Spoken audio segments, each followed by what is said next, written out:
Bienvenue à votre émission 5 minutes avec Jésus, présentée par le frère Sam et son équipe. Bonne écoute à tous. Nous bénissons le Seigneur pour l'occasion de vous retrouver, les frères et sœurs et chaque auditeur de notre émission de 5 minutes avec le Seigneur Jésus. C'est avec une pleine joie dans le Seigneur que nous vous retrouvons. C'est avec aussi un sens de responsabilité dans le Seigneur. Et nous bénissons le Seigneur, moi et l'équipe de 5 minutes avec le Seigneur. L'autre fois, nous avons commencé par toucher l'histoire de la création de Dieu. Et nous avons noté dans Genèse, le chapitre 1, le verset 31, ce qui a conclu l'œuvre de la création de Dieu. Dieu a dit tout ce qu'il a fait. En les regardant, tout était bon et même très bon. Dieu lui-même était émerveillé par ses œuvres. Dieu était émerveillé par ses ouvrages. Et vous savez que Dieu, il est le seul sage. Il est le seul connaisseur.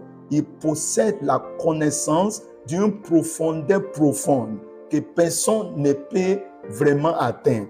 Et on allait en même temps dans Genèse le chapitre 2, on a vu à partir du verset 15 comment Dieu lui-même a décidé de placer l'homme.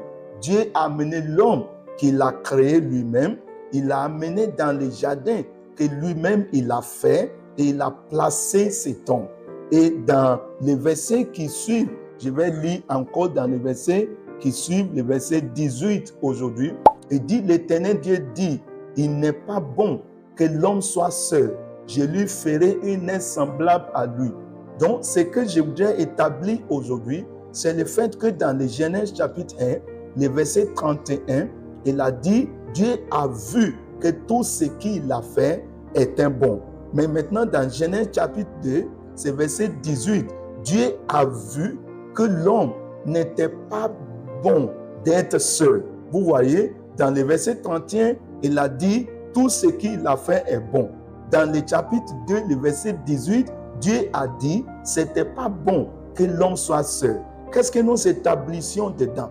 Quand la chute n'était pas arrivée, c'était Dieu qui est le seul sage, c'était Dieu qui est le bon Dieu, c'est lui qui détient la révélation qu'il donne à l'homme. C'est lui qui voyait pour l'homme. Et tout ce qu'il voyait bon était véritablement bon. Parce que d'abord, c'est lui seul qui est bon et c'est lui seul qui connaît. C'est lui seul qui connaît son projet. Il est le créateur.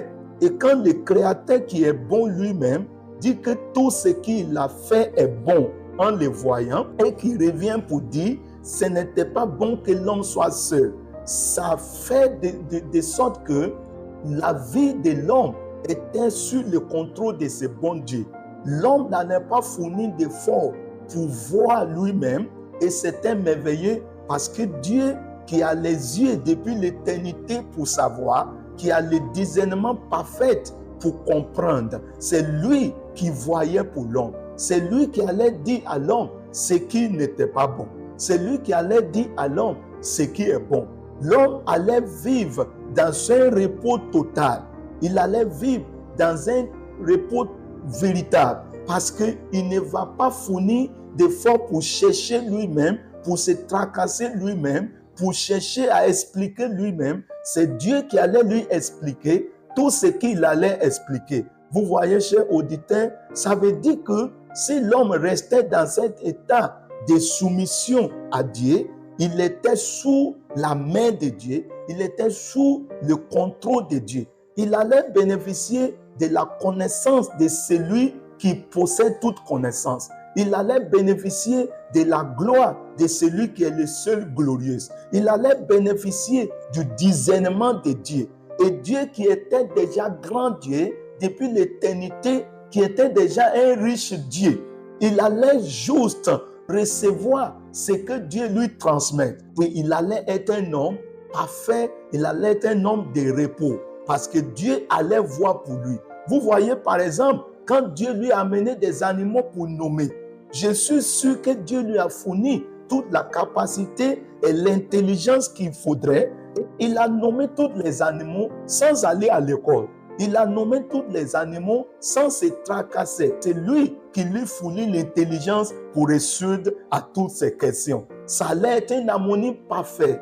Mais vous voyez, la chute a détruit cette harmonie. La chute a détruit ses contacts avec Dieu et ses contacts avec la connaissance de Dieu. C'est pour ça que quand l'homme a perdu la vie de Dieu, il a perdu la source de connaissance, il a perdu son repos. Et nous demandons aujourd'hui qu'il y a la restauration de cette connaissance à la source de connaissance, à la source de bonté, où c'est Dieu lui-même qui nous dira ce qui est bon et ce qui n'est pas bon. Que Jésus soit placé dans vos cœurs. Au nom de Jésus, Amen.